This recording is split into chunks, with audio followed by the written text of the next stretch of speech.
Ya, assalamualaikum warahmatullahi wabarakatuh. Waalaikumsalam Warahmatullahi warahmatullahi wabarakatuh. wabarakatuh. Selamat pagi anak-anak, kembali lagi sama Bapak. Sebelum kita memulai mata pelajaran hari ini, sebaiknya kita berdoa terlebih dahulu. Berdoa sesuai keyakinan masing-masing. Berdoa mulai.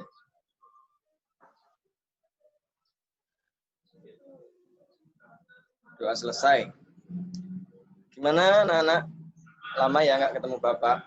Ini pertemuan pertama kita di semester baru ini. Langsung saja kita masuk ke materi awal dari semester kita. Sekarang ini kita lagi membahas luar negeri, yakni pembentukan koloni Inggris di Australia. Di sini Bapak mau menjelaskan ya.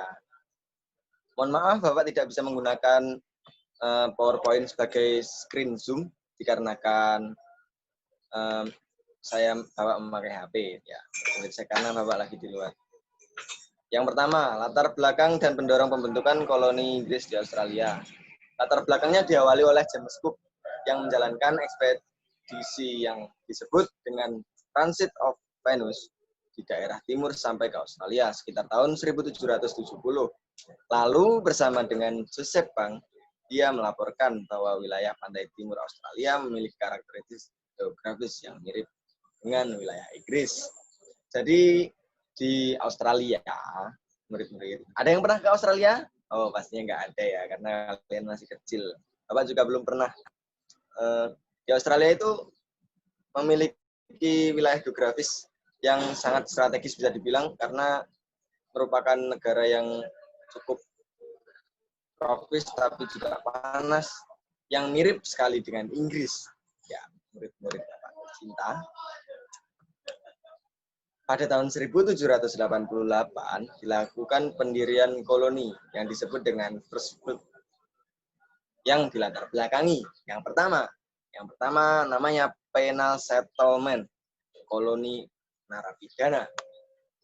Hampir sama saat pendirian koloni di Amerika Serikat, yaitu pengaruh revolusi industri. Kesalahan kecil masyarakat dipenjarakan karena memang terdapat otoriteras. Tahun 1776, Amerika Serikat merdeka sehingga tidak ada koloni narapidana lagi. Lalu kita masuk ke pembahasan kenapa kok terdapat narapidana sebanyak itu. Banyak loh anak-anak narapidana yang ada di Inggris itu pada waktu itu, yang dipindahkan ke Australia. Itu karena saat kepemimpinan Raja Henry VIII, ceritanya gini, Raja Henry VIII itu ingin menceraikan istrinya, yaitu Catherine, untuk menikah lagi dengan Anne Boleyn dari Prancis, yang tidak disetujui sebenarnya oleh pastor. Pastor itu pemimpin gereja Katolik di Roma pada saat itu. Lalu Raja Henry VIII ini menetapkan bahwa dirinya adalah seorang kepala gereja se-Inggris. Karena apa? Karena dia menerbitkan kebijakan dilarangnya ajaran Katolik di Inggris dan diberlakukannya ajaran Anglikan. Ajaran Anglikan itu ajaran penerus dari Katolik yang didirikan oleh Raja Henry VIII bagi seluruh masyarakat Inggris. Barang siapa yang menolak kebijakan tersebut dan menolak untuk berpihak pada agama akan dipidana. Kejam sekali mereka emang. Ya, sangat kejam. Raja Henry VIII itu tidak seperti bapak-bapak ini kan orangnya lemah lembut, tidak egois. Jadi Raja Henry VIII itu lebih dari bapak kejamnya. Meskipun bapak dulu memberikan tugas kepada kalian, itu tapi bapak tidak kejam. Itu karena bapak sayang, karena bapak ingin kalian itu jadi anak yang baik dan rajin. Lalu pada awal abad 17, Inggris mengalami polemik krisis agraris berakibatkan kriminalitas. Hal ini semakin menambah jumlah narapidana yang ada. Karena apa? Karena banyak sekali juga penjarahan di sana. Ya seperti di Indonesia sepertinya belum pernah sih. Pokoknya di luar negeri itu kalau misalnya kita itu krisis kelaparan, krisis kemiskinan, apalagi itu nanti bakal banyak sekali kriminalitas yang ada. Seperti pencurian, penjarahan, perampokan dan sebagainya itu sudah tidak miris lagi. Lalu sekarang masuk ke pembahasan yang kedua, namanya non-penal settlement. Inggris ingin mempertahankan pengaruhnya di Asia Pasifik karena wilayah Australia dekat dengan Amerika dan Asia. Dan lagi, Australia berada di kawasan Samudra Pasifik. Inggris juga menginginkan basis maritim di Australia sebagai supply maritim. Jadi pada tahun 1700-an itu, Inggris itu sudah menguasai beberapa bagian di Asia Pasifik dan kawasan Samudra Pasifik. Inggris itu pengen di kawasan kelautan, entah sebagai militer, perekonomian, ekspor-impor, dan sebagainya itu supaya bisa menjadi milik Inggris sendiri, yakni yang ada di Australia sebagai supply. Supaya apa? Supaya Inggris bisa berkembang. Lalu kita masuk ke siapa yang menjadi gubernur atau pemimpin salah satunya di negara baru New South Wales, yaitu di Australia. Yang pertama adalah Arthur Phillip, yang membawa pasukan pertama, yakni Arthur Phillip. Dia membawa 443 pelaut, 160 marinir, 759 narapidana, 13 anak narapidana, 51 petugas, 21 istri petugas, 19 anak petugas, dan kita bisa tahu sebagian besar dari mereka yang bawa adalah narapidana, yakni 759. Bayangkan kenapa mereka membawa narapidana sebanyak itu, karena memang di Inggris tempat narapidana itu sudah membeludak dan harus dipindahkan ke tempat lain karena penjaranya penuh. Mereka menuju ke New South Wales dengan menggunakan 11 kapal yang singgah di Rio de Janeiro dan Tanjung Harapan. Dengan waktu 8 bulan dari Inggris, sejak Mei 1787 sampai Januari loh. Bayangin, hampir setahun kalian menyeberang ke Inggris sampai ke Australia. Memang sangat jauh, teman-teman. Bukan seperti Banyuwangi, Bali. Jangan kalian samakan dengan Banyuwangi, Bali yang hanya 30 menit. Pada tahun 1792, secara resmi Inggris mendirikan koloni New South Wales di pantai timur Australia sebagai tempat deportasi narapidana dari Inggris. Jadi dan narapidana yang sudah datang itu diberikan tempat tinggal, namun dengan fasilitas seadanya tentunya. Tidak seperti narapidana yang ada di kota-kota besar di daerah kita yang fasilitasnya bahkan boleh bawa HP. Lalu dampaknya, komunitas perdagangan untuk perbudakan bagi koloni mereka mendapatkan budak bayar murah, sangat menguntungkan. Mereka bahkan bayar hanya dengan rum. Rum itu lahan kecil yang kira-kira hanya 5x5 kotak kalau meter kalau di Indonesia.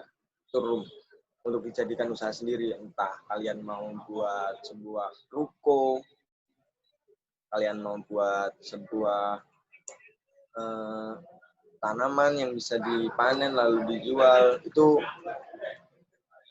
si budak yang menentukan sendiri. Pada perkembangannya, wilayah koloni utama di New South Wales diawali dengan dibuatnya pemukiman di Pelabuhan Jackson oleh Kapten Arthur Phillip pada tahun 26 Januari 1988. Tanah Van Diemen yang kini dikenal dengan Tasmania, bukan Tasmania yang kartun yang gini-gini, bukan. Ini Tasmania di daerah Australia, dijadikan pemukiman pada tahun 1803 yang menjadi koloni terpisah pada tahun 1825. Jadi setelah kira-kira hampir 50 tahun itu koloni mereka itu terpisah. Jadi yang pertamanya semuanya di South Wales itu sekarang sudah ada di Tasmania, di Queensland namanya, ya, dan sebagainya. Siapa sih pemimpin-pemimpinnya? Ada yang tahu? Ada. Kalau diem aja nggak ada. Bapak juga pernah sekolah dulu, Bapak juga diem kalau nggak tahu. Setelah koloni New South Wales berdiri, gubernur pertama adalah Arthur Phillip, ya, yang tadi membawa. Lalu selanjutnya adalah Lance McQueen, yaitu perwira angkatan darat Inggris yang berhasil melumpuhkan kekuasaan perwira korps. Lalu pada era kepemimpinan yang ketiga ya dari William Blake di koloni New South Wales terjadi perselisihan yang hebat atau lebih dikenal sebagai Rum Rebellion. Rum Rebellion itu masuk ke materi selanjutnya ya di pertemuan kita yang akan datang. Lalu fakta yang dikutip dari sumber yang saya dapatkan, yang Bapak dapatkan di sini dikenal sebagai YouTube kalau sekarang, tapi bukan YouTube sebenarnya. Itu sudah sumber zaman Bapak sekolah dulu, lama sekali, tapi dipopulerkan oleh YouTube lagi. Pada pembawaan yang 11 kapal tadi, itu sebenarnya terdapat 50% yang dibawa, baik narapidana maupun pegawai kapal itu mengalami kematian. Akibatnya banyak sekali, ada yang kelaparan, ada yang cacat, banyak sekali.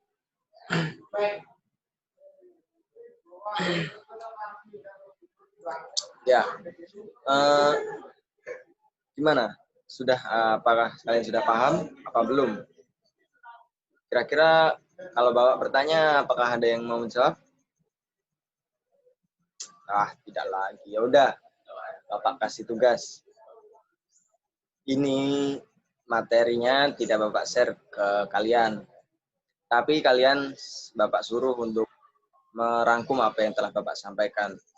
Boleh kalau ada sumber-sumber lain dari internet. Sekarang kan sudah zamannya kita pakai internet. Itu kita cari sendiri di internet. Kita tambahkan, tapi sumbernya harus jelas. Nanti Bapak koreksi di pertemuan yang akan datang sebelum kita membahas Rum Rebellion. Itu ya teman-teman. Bapak mau kembali ke ruang guru.